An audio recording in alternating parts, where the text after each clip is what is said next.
In the warm embrace of a coastal southern town, where old brick facades blend with the gentle murmur of the nearby river, a charming diner shone like a beacon on a Saturday evening.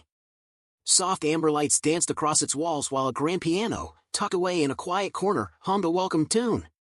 This was no ordinary spot, it was a place where meals came with a side of wonder, a little escape from the everyday. And as the night deepened, every footstep and whisper promised that something unforgettable might be about to unfold. At the heart of this cozy haven worked Sarah, a young server whose kind eyes and graceful step hinted at a secret world within. Every time she balanced a tray or shared a smile with a regular, there was a quiet story behind her gentle demeanor. For deep down, Sarah cradled a dream as fragile as a whispered promise, a dream of one day gracing grand stages as a pianist, where her fingers could speak louder than any uniform or serving routine ever could. The sight of that familiar piano, standing silently in its corner, stirred memories of a simpler past, a childhood home on the outskirts of town, where an old upright piano, gifted by a kindly neighbor, had been her sole companion during long, lonely afternoons. Back then, as other kids played outside, Sarah would lose herself in music, letting the notes carry away the weight of a world she barely understood. Yet life had its own plans. After her mother's sudden passing from a stroke, Sarah had set aside her dreams to care for her younger brother, finding stability in the steady income the diner provided. And still, every time she passed by that piano, her heart would ache with the lost promise of what might have been. That particular evening, the diner buzzed with life. Families, couples, and groups of busy professionals filled every corner with chatter and clinks of silverware, their voices blending into a low, constant murmur. Sarah moved swiftly among the tables, her smile gentle even as exhaustion tugged at her. Just as she balanced another tray with practiced ease, the heavy wooden doors swung open to reveal a man in a sharp suit, his presence as bold as a flash of lightning on a clear day. This was Robert, a wealthy, well-known local businessman whose reputation for a biting wit and commanding aura preceded him. With a small entourage trailing behind, all dressed in crisp outfits and exuding a sense of entitlement, Robert strode in with an air of confident mischief that promised trouble. And as fate would have it, he chose a seat right near the old piano, a choice that would soon shift the balance of the night. Noticing his familiar face, Sarah approached with the calm professionalism that had long been her armor. "Good evening," she said, steady but polite, as she took his order. A glint of curiosity sparkled in Robert's eyes as he glanced at her name tag. "Sarah," he drawled, as if unveiling a secret, "seems like someone with hidden dreams. Tell me, do you have any secret talents we should know about?" His tone was light, yet the words carried a challenge that made Sarah's heart skip a beat. She managed a soft laugh and replied, "Nothing much, sir. I'm just here to do my job." But Robert wasn't finished. He raised his glass of whiskey, ensuring everyone nearby could catch every word. "A young lady like you must have dreams," he said, his voice teasing yet edged with a hint of disdain. "Or have you already given up on them?" The remark struck a chord deep inside her, mingling with memories of nights spent practicing and a mother's encouraging words that had long since faded into the past. For a long, breathless moment, the air felt charged, as if time itself paused to see what she would do next. With a deep, steadying breath, Sarah whispered, "I used to play the piano," her voice soft but resolute. The comment hung between them, heavy with meaning.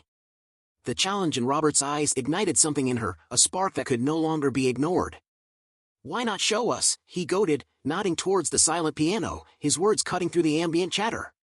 A sudden hush fell over the diner as every eye turned towards Sarah. Her stomach churned with nervous energy, yet beneath it all, a quiet determination began to rise. Could this moment be the turning point, the one that would change everything? With a slow, measured step, Sarah made her way to the grand piano. The closer she got, the more the cool, smooth surface of the keys reminded her of a long-forgotten language, a language of hope, loss, and a fierce will to overcome. Behind her, Robert lounged back in his chair, a smirk playing on his lips as he sipped his whiskey, his eyes glinting with a mixture of amusement and challenge. In that instant, the cozy diner transformed. The cheerful buzz melted into an expectant silence, and the once familiar sounds of conversation and clinking cutlery faded into a quiet backdrop for what was about to happen. She paused before the keys, her fingers hovering like unsure travelers on the edge of a new journey. The memory of her first notes, the shy, tentative sounds from her childhood, floated into her mind, mingling with the present tension. Then, with a deep exhale, Sarah let her hand settle on the cool ivory. The first note emerged softly, like a timid whisper trying to tell a long-kept secret. Slowly, the melody grew, each note unfolding like a delicate petal, a story of dreams deferred and hopes revived. She chose an old favorite, a piece that had cradled her heart for years, its familiar rhythms echoing the rise and fall of life itself. As her fingers danced across the keys, the music filled the diner, weaving through the air like a gentle breeze carrying whispered memories. Every chord spoke of nights spent alone with a battered piano in a cramped room, of a mother's sacrifice in long, exhausting shifts, and of the silent promise Sarah had made to herself long ago. The hesitant opening notes gave way to a steady, heartfelt flow, a blend of sorrow, joy, and unspoken resilience that resonated with everyone listening. Even the soft hum of conversation ceased, the clink of silverware became a distant memory as each person was drawn into the story unfolding through sound. And as the final chords quivered in the still air, the silence that followed was as heavy and expectant as the calm before a storm. Then, as if a spell had been broken, the room erupted in applause, a thunderous, heartfelt outpouring that seemed to shake the very walls. Diners stood, clapping and cheering, some even whistled in awe, their faces lit with newfound respect. At the edge of the crowd, her colleagues beamed with pride, their eyes shining as they cheered her on. Even the kitchen staff peeked through swinging doors, their expressions a mix of disbelief and joy. Across the room, Robert's entourage, once so brazen in their laughter, now sat quiet and subdued. Robert himself, whose earlier smirk had been a mask of certainty, now watched with an unreadable face, a mixture of shock, discomfort, and perhaps something that resembled admiration. For a few heartbeats, Sarah stood still at the piano, her hand still resting gently on the keys, as if trying to hold on to the magic of the moment. She looked out at the faces before her, realizing that in that instant she had transcended her role as a mere server. She was not just a girl in an apron, she was an artist who had bared her soul for all to see. With a soft nod to those who clapped the loudest and a faint, relieved smile on her lips, she gathered her strength and turned to face the crowd. Yet, even as the applause began to fade, another tension brewed in the air, a tension that came when Robert, still seated with his hands folded on the table, finally broke the silence. His voice, louder than before, cut through the murmurs. "I suppose talent really does come from surprising places." The words, intended as an olive branch, landed heavy in the charged atmosphere. Sarah met his gaze, steady and calm, and replied simply, "I just wanted to play." There was no anger in her tone, only the quiet, firm resolve of someone who had reclaimed a piece of herself long hidden away. In that moment, the diner's air shifted once again. Where before there had been an undercurrent of arrogance and privilege, now there was a shared understanding, a sense of respect born from witnessing true courage. As the crowd slowly returned to their meals and conversation resumed, Sarah moved back to her station. Yet, something inside her had undeniably changed. Each step felt lighter, as though the weight of doubt had lifted along with the last echo of her music. Her co-workers greeted her with warm smiles and gentle nods, their silent support a reminder that she had done something extraordinary that night. Even Robert's table, once filled with mocking laughter, now bore a palpable air of quiet regret, the earlier bravado replaced by awkward silence and downcast eyes. When Sarah delivered the check to his table, he met her gaze with an expression that balanced between annoyance and a reluctant nod of admiration. "You made your point," he said curtly, his usual confident tone softened to a murmur. A younger man at his table, his voice sincere and low, added, "You were amazing." That small kindness cut through the last of the evening's tension, leaving Sarah with a bittersweet sense of victory that lingered like the fading notes of a song.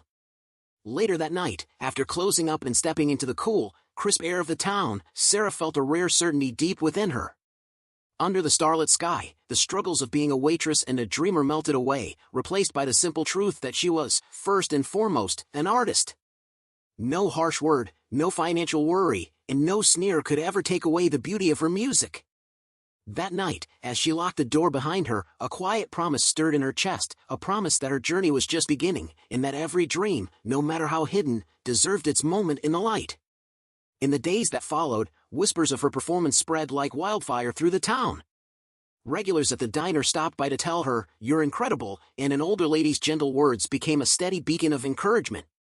Then, one unexpected afternoon, as she was wrapping up another shift, her phone rang. On the other end was a warm, steady voice from a modest record label, a voice that had heard the magic of that unforgettable night and believed in her talent.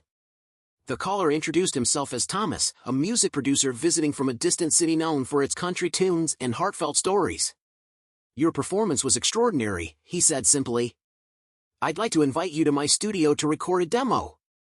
His invitation was unexpected, a small door opening to a world Sarah had long dreamed of but had always believed was out of reach. Her heart pounded as she hesitated, the same mix of fear and hope that had once held her back now slowly giving way to excitement. With a trembling thank you, she agreed, not because she was sure her life would change overnight, but because it felt like the beginning of something real, a chance to let her music finally speak for itself. A week later, Sarah found herself in a modest recording studio far from the familiar warmth of her coastal town. The walls were lined with faded photos of musicians who had once filled this space with their dreams, each face a reminder of battles fought and won. Sitting at a well-worn piano in the studio, Sarah felt a surge of comfort, as if the instrument was an old friend welcoming her home. Thomas watched quietly from behind a control panel as Sarah began to play. Each note flowed effortlessly, carrying with it the weight of years spent in solitude, the memory of a mother's sacrifices, and the relentless hope that had kept her alive even during the darkest nights. As the final note resonated in the small room, Thomas leaned back, visibly moved. "That was pure magic," he murmured, his voice soft but laden with genuine admiration. The demo was wrapped up in a few hours, and as Sarah stepped out into the cool evening, she carried with her a mix of pride and disbelief. She knew deep down that this was only the start, a new chapter had been written in the story of her life. Back in her hometown, life at the diner went on, but nothing would ever be quite the same. Patrons, now aware of the hidden depth behind the cheerful server, offered words of encouragement every time they passed her. "You're incredible," they would say, their voices gentle and sincere. Each kind word felt like a warm pat on the back, a reminder that her courage had not only changed her own life but had touched the hearts of many. Then, one evening as she was closing up, her phone rang once more. This time, a representative from another small record label spoke with a calm assurance, "We listened to your demo and would like to work with you. Let's talk about recording an album." Sarah's hands trembled as she listened, years of doubt and fear seemed to lift with that single phone call. A smile spread across her face as she realized that her music, her very soul, was finally being heard. That night, after the call ended, Sarah returned to her small apartment, a modest space that held memories of both struggle and hope. She sat down at her old upright piano, its worn keys a testament to years of secret practice and silent dreams. As she played a gentle melody filled with gratitude and renewed promise, every note was like a drop of light breaking through a long, dark tunnel. Her journey was far from over, but for the first time in her life, she felt as if it had truly begun. She was no longer just a girl in an apron, she had become an artist with a story to tell and a future that beckoned with open arms. So, what about you? What dream have you tucked away in a quiet corner of your heart, held back by fear or doubt? Is there a hidden talent waiting for its chance to shine? Don't wait for someone else to give you a push, take that first step, no matter how small it may seem. Sarah's story is proof that sometimes, when you dare to let go and trust your own voice, the world listens. Share her story if it sparked something in you, because you never know who might be waiting for a sign to chase their own dream.